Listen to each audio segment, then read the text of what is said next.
My name is Jacob, and I was scammed by who I thought was my first girlfriend.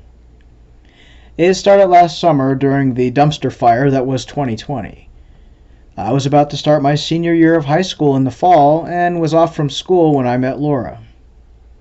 Let me backtrack a bit. In March of 2020, we were all sent home from school because of the COVID pandemic.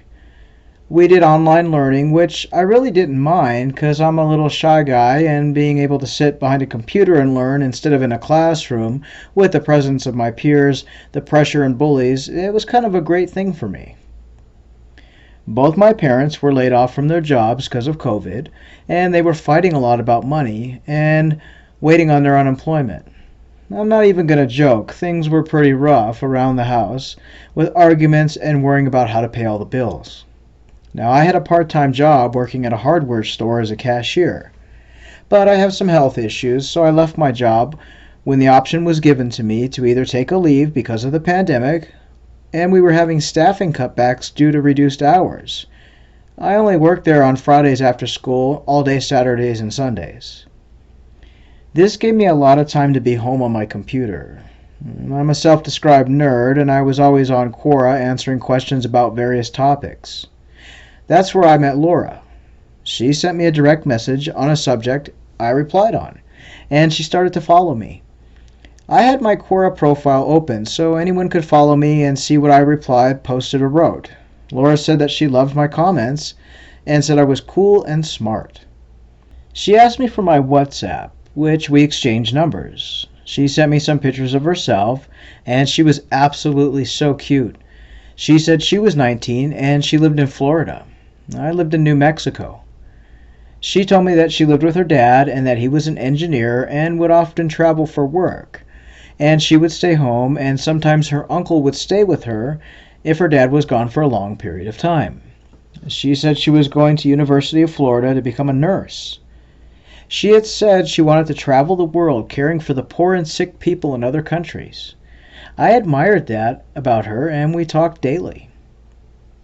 She said she was single and broke up with her boyfriend because he was abusive to her. He even hit her a few times, and her dad made her break up with him.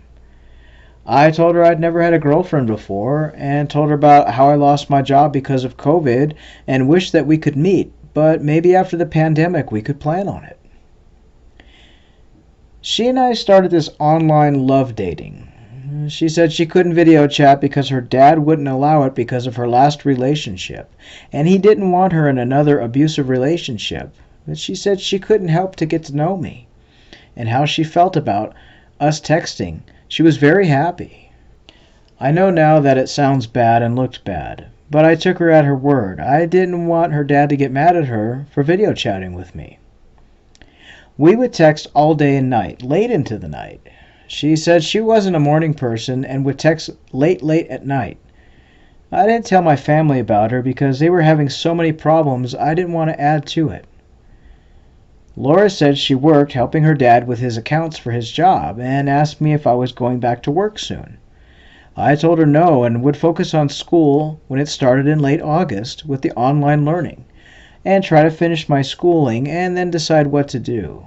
I'd wanted to work for a year and then start community college, but the pandemic has kind of thrown everything into chaos, so I wasn't sure what I was going to do. Laura and I started a full-blown relationship. We would even sex text late at night, and I would exchange naughty pictures with her, and she would send me pictures of herself without her bra or top on. We also talked about things we wanted to do, and she wanted to have children, and we imagined what our kids' names would be. It got pretty serious, and I was falling for her totally. She asked me for some X-rated videos, and I would send her some. She always wanted to see my face, though, in the videos. I would send them because I thought she was my girlfriend, and we just made things official. One night, Laura asked me if I could buy her $500 worth of iTunes gift cards. She said it was her birthday coming up, and that's what she really wanted. I told her I wish I could, but I don't have that kind of money because of me not working, and she became a totally different person. She demanded the cards and said if I didn't get them within 24 hours, she would send my sex cam videos to my family, friends, and everyone at my church and work. Yes, we were friends on Instagram and Facebook, so she knew every one of my family and friends from my list, including my grandparents, my pastor, and lots of people who see me all the time, also including my boss at the hardware store, where I thought I would be going back to work after the pandemic. I was shocked and scared. I started shaking and pleading with her. I remember my heart racing so fast, and I have anxiety and asthma, and I had to use my inhaler because I was in such a panic. I told her, "Don't do this to me. You don't do this to a person that you love." She didn't care. She gave me 24 hours to send $500 in iTunes.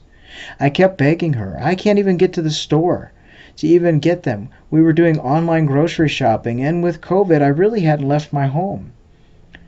Laura then told me to send $500 cash via Western Union online so I wouldn't have to leave my home to get the gift cards. She said if I didn't, she would show everyone, and then dropped links to all of my Facebook friends one by one and said she would show them the videos of me touching myself and doing sexual things that I did for her on video. I cried and shook with fear and begged her, but she demanded. I had some money in my savings, which was supposed to be for my future community college needs. It wasn't much, about $800. Which it took me a long time to save up. That's including birthday money that I had gotten from my grandparents. Laura told me if I didn't send the money, she would show my family this. And then she sent me a link to a video of me with my pants down, saying things that Laura had asked me to say during our private video time. It was pretty embarrassing, actually.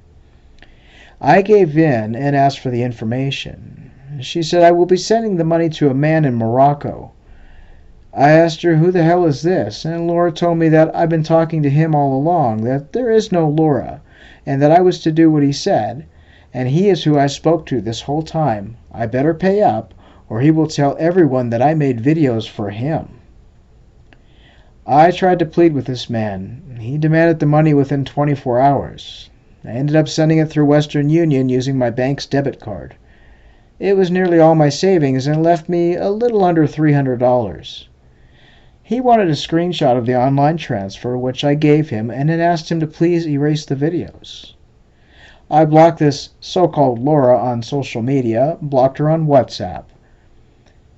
I then stopped going online for a while. About 2 weeks later, I get a WhatsApp message from this guy with a new number, stating he wants an additional $500 or he'll send the videos, and then he sent a video of me from before, but wrote a faked email on top of the message, supposedly from me to him, begging for him to do sexual things to me.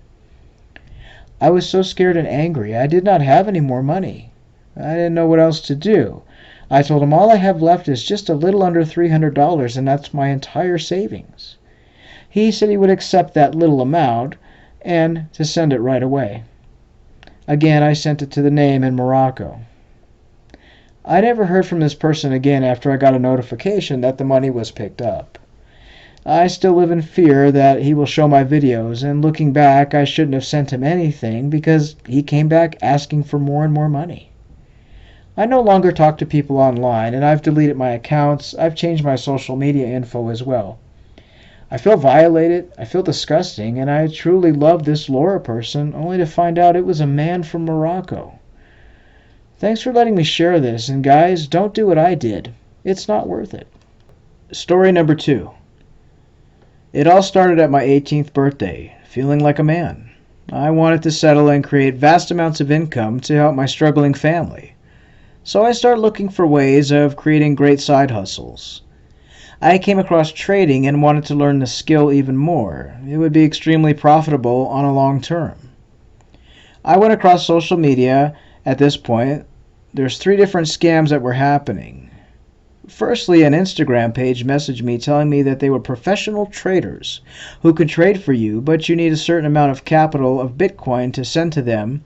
With only 50 pounds that I got for my birthday, I sent it. Later, the scammer then tells me that my trading account has been locked and he needs me to send an extra 200 pounds to my account. At this point I had no money and found another Snapchat posted by one of my distant friends, which went along the lines of, "Earn money in summer, risk-free and safe." I messaged my friend and told I was interested and wanted to know more. The friend then passed my number on to the scammer. The scammer then explains that they also trade for you. The only thing they need is your bank account and a day to send the bank cards. I agreed to a day and meet the messenger. I was suspicious but didn't listen to my gut, which was my mistake. Anyways, I gave the card and eventually they started asking for more bank accounts to create. These are the most stressful times as they were constantly rushing me and avoiding pay. They also made me get cell phone contacts in which they gave me to pay upfront payment and give them the cell number and told me that they will sell the phone and I will receive the profits from the stock, and eventually leaving me a debt to my cell phone contract. At this point, my bank account started to close. I informed the scammer that they went completely silent on me. To clear my phone debt, the messenger sent me another scammer who was even more aggressive and constantly called almost every second now, that they had access to a bank where my address was exposed.